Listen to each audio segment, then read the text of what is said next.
Imagine this: a police officer stops two young girls, convinced they don't belong in a prestigious academy. His assumptions are wrong, but what happens next will change his life forever. In just 10 minutes, Officer Hayes goes from being the one in control to begging for mercy. What did these girls do to make him rethink everything?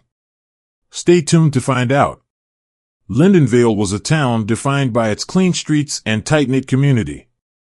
On the surface, it was a picture-perfect place: rows of well-kept homes, tree-lined roads, and a town square that looked like it had been pulled straight from a postcard. But like many quiet suburbs, beneath its calm exterior simmered tensions, particularly between those who held power and those who didn't. Officer Edward Hayes drove through the neighborhood, his mind elsewhere. He glanced at the rearview mirror, adjusting it just enough to catch a glimpse of the girls he had spotted earlier. They were still walking down the side of the street, far enough away that they appeared to be in no rush, but close enough that they caught his attention. It wasn't their walk that made him uneasy, it was their presence. Something about the way they carried themselves felt off. Maybe it was because they didn't quite belong, or maybe it was because of the uneasy silence that seemed to follow them. In a town like Lindenvale, that silence was rare, and he didn't trust it. His patrol car hummed quietly as he approached them, his tires rolling over the smooth asphalt. The academy, Lindenvale Academy, loomed just ahead, its towering gates and ivy-clad stone walls stark against the quiet suburbs. Most of the students at the academy were from the town's wealthiest families, their names woven into the town's history. But these girls? They weren't familiar. They weren't like the other kids. Edward's eyes narrowed as he slowed his vehicle, studying them. The girls wore matching blue blazers with gold insignias, clearly the uniform of Lindenvale Academy. But their skin, dark as it was, made them stand out like sore thumbs among the sea of lighter faces. Edward's gut churned with an unfamiliar discomfort. He wasn't sure what bothered him more, the defiant silence or the cold suspicion that had built in his chest. When he turned on the siren, the girls didn't flinch. They didn't even look surprised. They simply stopped, their heads turning toward the sound of his vehicle as he brought it to a smooth halt beside them. "ID cards," Edward barked, his voice clipped and commanding as he slid out of the patrol car. The sun had just begun to rise, casting long shadows over the sidewalk. The girls didn't react, their faces unreadable as they exchanged a look. They were so still, so composed, that it made something in Edward's chest tighten. They didn't seem scared, didn't seem bothered. But something in his gut told him that they should be. One of the girls, Nicole, stepped forward. Her voice was calm, controlled, and almost too polite. "We're students here, officer. I'm Nicole Williams, and this is my sister Rachel. We just forgot our ID cards at home." Edward studied them for a long moment, his fingers tightening around the radio. "You forgot them?" he asked, his skepticism clear. "Or you don't have them at all?" Rachel, the quieter of the two, shifted uncomfortably. She reached into her bag slowly, her movements deliberate, as though she was careful not to provoke him. Edward felt the irritation rise in his chest, pushing him forward with a false sense of power. He couldn't explain it, but there was something about them, something about their grace, that made him uneasy. "You two are lying," he spat, stepping closer. His voice dropped lower, barely above a whisper. "Westbrook's a prestigious academy. You really think you belong here?" Nicole and Rachel didn't respond. Instead, they exchanged another brief glance, one that spoke volumes. Their expressions, their posture, nothing about them had shifted. They were calm, unnervingly calm, in the face of his aggression. "Get in the car," Edward ordered, his tone sharp. "We're going to the station. We'll sort this out there." There was no protest. No pleading. No begging. Just silence. The twins moved with slow precision, and though they climbed into the back of the car without saying a word, their stiffened backs and the slight shift of their eyes betrayed a controlled tension that unsettled Edward even further. Edward's patrol car moved through the town like a machine on autopilot. The engine hummed beneath him, and the hum of the radio filled the otherwise silent car. The streets were mostly empty at this time of day, the usual morning rush yet to come. The headlights of the car illuminated the empty pavement ahead of them as Edward's mind raced. Why hadn't they fought back? Why hadn't they raised their voices? In his experience, when kids got pulled over, they protested, they complained, they got upset. But these girls, Nicole and Rachel, they just sat there, perfectly still, like they were resigned to their fate. No tears, no pleading for mercy. The fact that they didn't beg made something twist in his stomach. But what really made Edward uneasy was the silence. It was as though they knew something he didn't, something he was missing. And that made him angry. "You're awful quiet back there," Edward sneered, glancing at the rearview mirror. "Nothing to say for yourselves?" Still, there was no response from the twins. Not even a glance. Their faces remained composed, neutral, like statues. They sat perfectly still, hands folded on their laps, their eyes fixed straight ahead, unwavering. It was unnerving, to say the least. Edward gritted his teeth. There was something about them, something that made his blood boil. He reached for the radio and turned it up louder than necessary, trying to drown out the oppressive quiet in the car. But it didn't help. No matter how loud the music was, the tension hung thick in the air, an invisible presence that made Edward's skin prickle. As they drove through the town, something else caught Edward's eye, a black van that had been following them for the past several minutes. It kept its distance, never too close, but never too far either. It didn't look like an ordinary van. It seemed out of place, too controlled in its movements, maintaining an even pace behind them. Edward's police instincts kicked in. He straightened in his seat, his eyes narrowing as he took a mental note of the van's presence. It could be nothing, but he couldn't shake the feeling that something was off. Edward's phone rang, slicing through the tension in the car. He jumped slightly, startled, before fumbling with it and answering. "Officer Hayes," he said, trying to sound steady, even though his pulse was racing. He stole a quick glance at the rearview mirror, the black van still there, tailing them. Hayes, the voice on the other end, was sharp, authoritative, a tone Edward recognized all too well. "Where are you?" Edward's throat tightened. "I'm bringing in 2 individuals, young women, from Lindenvale Academy. I'm on my way to the station." There was a pause. Edward felt the air shift, a heavy weight pressing down on him. The voice on the other end was no longer casual. "Do you have any idea who those girls are?" the voice asked, the tone suddenly much sharper. Edward stammered, his breath catching in his throat. What do you mean?" "Those are Samuel Williams' daughters," the voice said, almost coldly. "The district attorney's twins." A sick feeling spread through Edward's stomach. Samuel Williams. The most powerful man in Lindenvale. The kind of man who could make or break careers with a single phone call. Edward's fingers tightened around the steering wheel. The weight of the words hit him like a ton of bricks. He had made a mistake. A big one. "Pull over."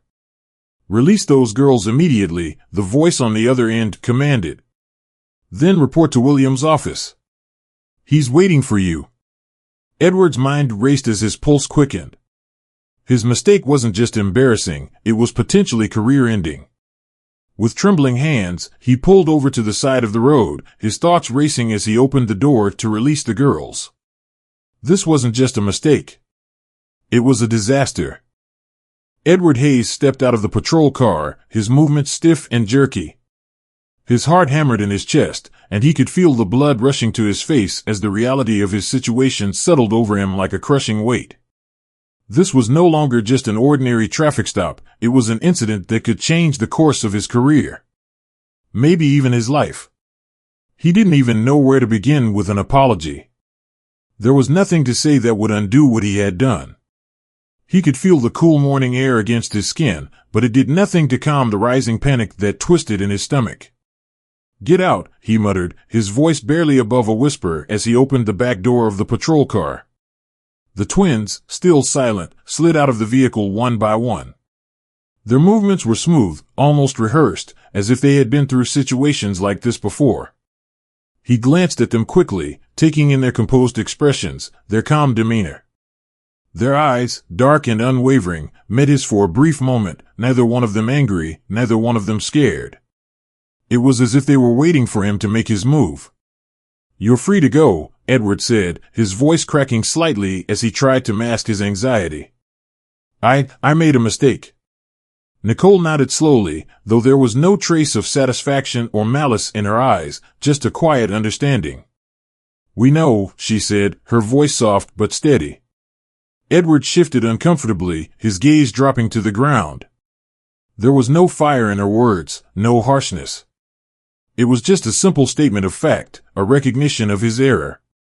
That silence, that calm acceptance, gnawed at him more than any accusation ever could. "Listen," he said, his voice desperate now. I'm sorry. This wasn't right. I should have known better." Rachel glanced at her sister briefly before stepping away, moving with deliberate grace toward the sidewalk. Nicole followed closely behind, and for a moment, Edward could do nothing but watch them. He wanted to say something more, anything to make the situation right, but the words wouldn't come. Before he could open his mouth, the sound of a car door slamming behind him made him jump. Edward spun around to see a black SUV rolling to a stop behind his patrol car. The driver's side door opened, and a tall man emerged. He was dressed in a sleek black suit, his posture rigid and his movements precise. Everything about him screamed authority. Edward immediately straightened, his heart sinking further as the man walked toward him with purpose. This was not just any person, it was Marcus Blackwell, the head of security for Samuel Williams, the district attorney. "Good morning, Officer Hayes," Marcus said smoothly, his voice low and controlled. Edward's stomach churned. His mouth felt dry as he nodded stiffly. "Yes, sir." Without another word, Marcus gave a subtle nod, signaling for the girls to follow. They moved in perfect sync, their movements coordinated like a well-rehearsed routine, their backs straight, their expressions unchanging. It was a striking contrast to Edward, who felt increasingly small under their calm gaze. "Ladies," Marcus addressed the twins, his voice steady. "Your father is expecting you." Nicole and Rachel nodded in response. Without a word to Edward, they slid into the back of the SUV, their graceful movements betraying no hint of the tension that had been building. Edward watched them go, the heavy weight of their silence pressing down on him. It was then that he realized the full scale of his mistake. Marcus turned his attention back to him, his sharp gaze unwavering.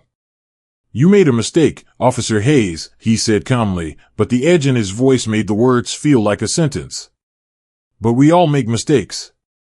The question is, how will you move forward from here?" Edward swallowed hard, his throat dry. "I don't know, sir. You'll find out soon enough." Marcus's voice was low but filled with an unmistakable authority. "Mr. Williams will be briefed on this incident. I suggest you report to his office immediately. I'll be expecting your full cooperation." Before Edward could say another word, Marcus turned and followed the twins to the vehicle. He didn't look back. The SUV's engine roared to life as it pulled away from the curb, leaving Edward standing there, alone and more humiliated than he had ever been in his entire career. Edward's hands trembled as he fumbled for his keys, unlocking the door of his patrol car with shaking fingers. His mind raced as he climbed behind the wheel, trying to process everything that had just happened. This wasn't just a routine traffic stop. This was something much bigger. And he had made a fool of himself in the process. As he drove toward the district attorney's office, his thoughts were a blur. He replayed every moment in his head, the calm composure of Nicole and Rachel, the crushing realization that they were the daughters of Samuel Williams, the quiet authority that Marcus had commanded. The weight of his mistake pressed down on him like 1,000 pounds, making it harder to breathe. The drive felt longer than it should have. The city, usually familiar, now seemed foreign and unsettling. His hands gripped the steering wheel tighter, his knuckles turning white. It wasn't just the fear of losing his job, it was the fear of losing himself. He had always prided himself on being a man of order, someone who knew how to handle any situation. But in that moment, he had been out of control. He had acted rashly, fueled by assumptions that had no basis in reality. And now he was facing the consequences. When he finally arrived at the district attorney's office, he parked the patrol car with deliberate slowness. His stomach was in knots as he stepped out of the vehicle. The building loomed before him, its polished glass windows reflecting the overcast sky above. The weight of the day's events seemed to press down on him with each step he took toward the entrance. Inside, the atmosphere was starkly different from the quiet streets of Lindenvale. The fluorescent lights buzzed overhead, and the scent of polished wood and fresh paper lingered in the air. Edward took a deep breath, trying to steady himself. He could hear his own heartbeat thundering in his ears as he approached the receptionist's desk. "May I help you?" the receptionist asked, looking up from her paperwork with a neutral expression. I'm here to see Mr. Williams." "I was told he's expecting me," Edward stammered. The receptionist's gaze shifted briefly to the papers in front of her, then back to him. "Of course. Please have a seat. He'll be right with you." Edward nodded, but he barely heard her words. His mind was too preoccupied with everything that had happened. He sat down in one of the stiff chairs near the waiting area, his leg bouncing nervously. The minutes seemed to stretch into hours as he waited for his turn. Eventually, the door to the inner office opened, and Captain Lewis emerged, his face grim. Without a word, he motioned for Edward to follow. As they walked down the corridor, Edward couldn't shake the feeling of dread that settled in his chest. He was about to face Samuel Williams, the man whose reputation could make or break him. When they reached the door to Williams' office, Captain Lewis gave Edward a final look before stepping inside. Edward followed, his heart racing in his chest. Samuel Williams was seated behind his large oak desk, his fingers steepled together in front of him. His sharp eyes focused on Edward as he entered, and the room seemed to shrink under his gaze. His presence was commanding, and Edward felt the weight of his authority in every breath. "Officer Hayes," Williams said, his voice calm but carrying an unmistakable weight. "Please, have a seat." Edward lowered himself into the chair across from Williams, the silence between them thick and heavy. He could feel his palms sweat as he tried to steady his nerves. "I've been briefed on the incident involving my daughters," Williams said, his tone even. "And I must say, I'm disappointed, officer." Edward swallowed, unable to meet his gaze. He didn't know what to say. There was nothing he could say to make this right. All he had was the truth: he had been wrong. Edward began, but Williams raised a hand, silencing him. "Let me be clear, Officer Hayes," Williams continued, his voice unwavering. "What happened yesterday wasn't just a misunderstanding. You stopped two young women and interrogated them based solely on their appearance. You acted without cause, without reason, and you've now forced this matter into the public eye. You've embarrassed my daughters, and more importantly, you've embarrassed yourself." Edward's throat tightened.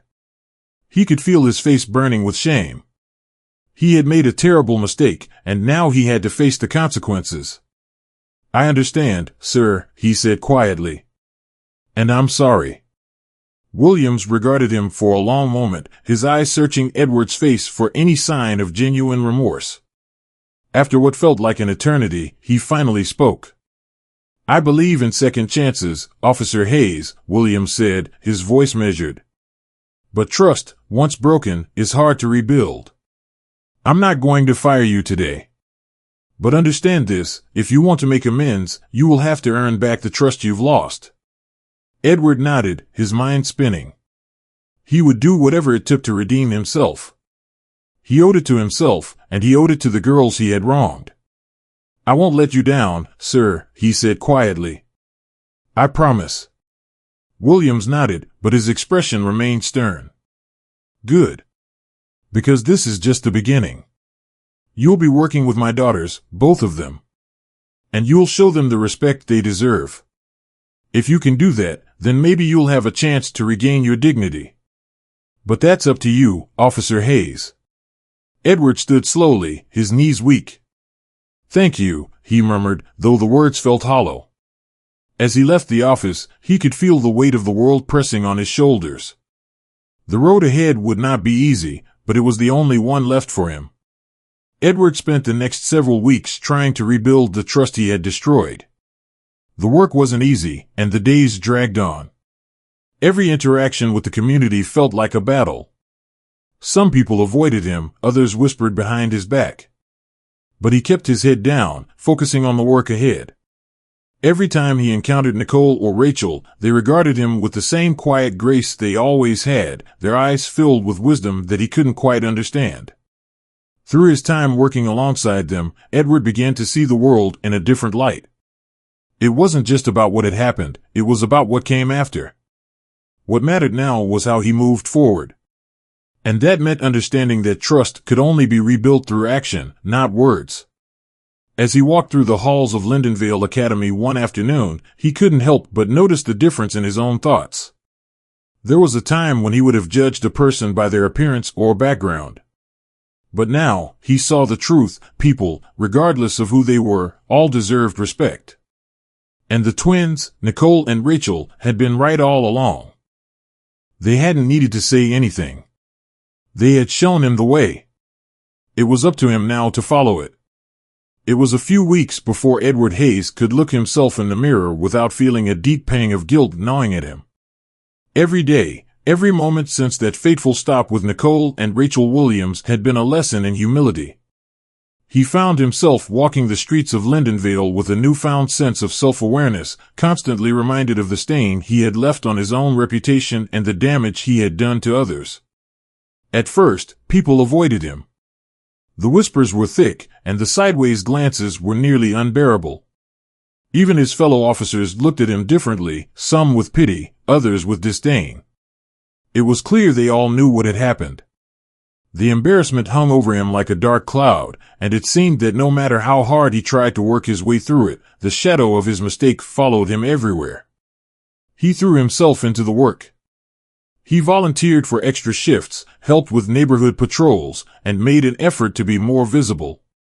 He tried, but nothing could erase the look in Nicole and Rachel's eyes, their unspoken disappointment. They didn't speak about what happened that day, but their silent presence around him was a constant reminder. The more time he spent with them, the more he realized just how wrong he had been. The girls were not just his mistake, they were a reflection of his deeper, unexamined prejudices. They had done nothing wrong, yet he had treated them as if they were guilty before ever hearing their side of the story. Each day, Edward was forced to confront the reality of his actions. But the worst part wasn't the guilt or the disdain from the community. It was the quiet realization that he had failed to see the world as it truly was. He had been so blinded by his own biases that he couldn't see the goodness in people, even when it stood directly in front of him. One afternoon, after finishing a shift, Edward sat on the edge of his bed in his modest apartment, staring at the phone in his hands. He thought about calling his wife, Hannah, but the guilt of his actions made him hesitate. How could he explain what had happened? How could he justify the way he had treated those girls? The thought of facing her disappointment was nearly unbearable. Instead, he decided to take a walk to clear his head. The streets of Lindenvale had taken on a different hue in his eyes, less picturesque and more reflective of the complexity beneath its surface. The people he once judged, those whose lives seemed so simple from afar, had become the mirror through which he could see his own flaws. As he walked through the town square, he saw a group of teenagers gathered around a bench near the fountain. They were laughing, sharing stories, and passing a football between them. Edward noticed that one of the kids, a tall, broad-shouldered boy with a faded baseball cap, was talking animatedly with Rachel Williams. She was smiling, her face open and friendly. The boy was teasing her about something, and she responded with a playful shove. Edward froze. He hadn't seen Rachel this relaxed before. She wasn't the distant, composed young woman who had stepped into his patrol car all those weeks ago. Here, she was laughing, her body relaxed, and her posture open. Her warmth was undeniable. He watched her interact with the group, effortlessly navigating the conversation and holding her own against the teasing jabs from the other teens. She didn't seem to have a care in the world. It hit him all at once. These were the people he had judged, the ones he had believed didn't belong in Lindenvale Academy. But here was Rachel, clearly beloved by her peers, a young woman who had earned her place not through privilege or status, but through kindness and confidence. He took a step forward, and the moment was lost. Rachel looked up and caught his eye. Her smile faded, but she didn't turn away. She simply watched him, her expression unreadable. He felt a pang of shame deep in his chest. It wasn't the first time he had seen Rachel or Nicole since the incident, but every encounter felt like a small reckoning. He took another step forward, closer now, as if drawn to her despite himself. His voice came out rougher than he intended. "Hey, Rachel," he said quietly, his hands shoved deep into his jacket pockets. Rachel gave him a cautious nod, her smile barely flickering back into place. "Officer Hayes," she said, her voice polite but distant. "What's up?" I just wanted to say. I've been thinking about what happened," Edward began, but his voice faltered. "And I wanted to apologize. For what I did. I shouldn't have treated you like that. You and your sister didn't deserve it." Rachel didn't answer immediately. Her gaze lingered on him, not with anger, but with something far worse, an unreadable distance. The same composed calm he had seen before. Finally, she spoke, her tone thoughtful, but lacking the warmth he had seen in others. "I appreciate the apology, Officer Hayes," she said slowly. "But it's not about the apology. It's about what you do next. Actions speak louder than words, don't they?" Edward stood there, feeling the weight of her words. Her gaze didn't waver, but there was no malice in it, only a quiet disappointment, a silent challenge. "I know," Edward said, his voice quieter now. "I've been trying to change. To see things differently. It's just hard sometimes." Rachel nodded. "I get it," she replied. "But you can't just say you're trying. You have to prove it. To everyone. And to yourself." There it was again, the wisdom in her voice. She had already forgiven him, but she wasn't going to make it easy for him. She wasn't going to let him off the hook just because he showed up with an apology.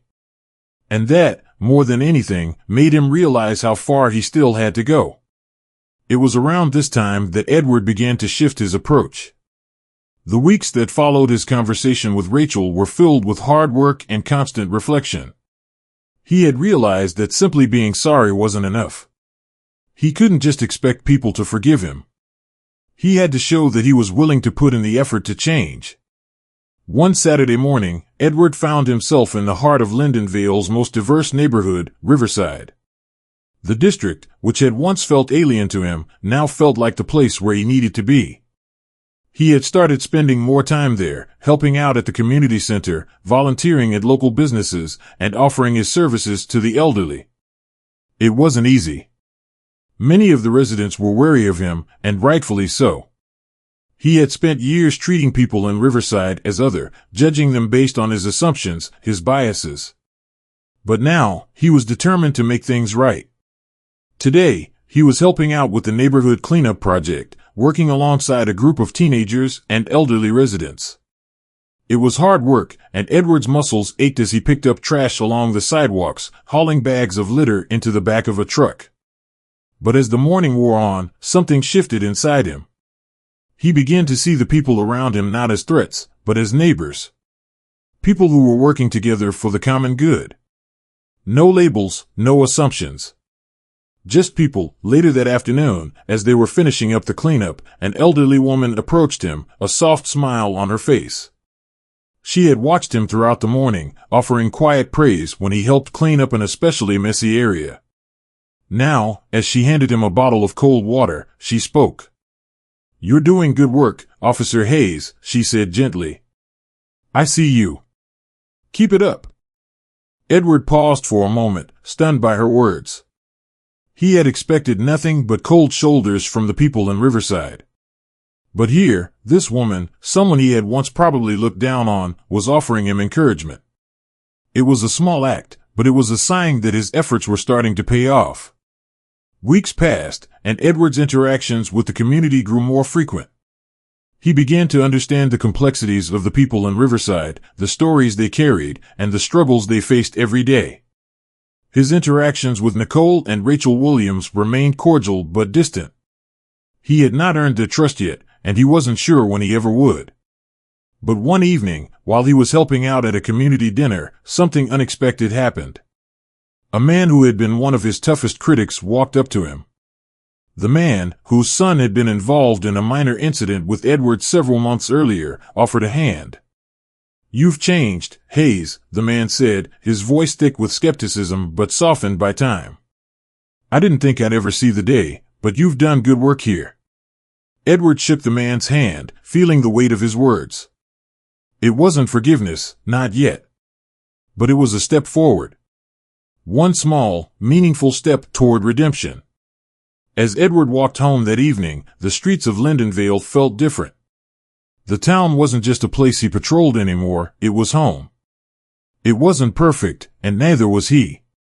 But for the first time in a long time, Edward believed that change was possible. He thought about Nicole and Rachel, about how they had shown him what it meant to be truly strong, silent, composed, and unwavering in the face of prejudice.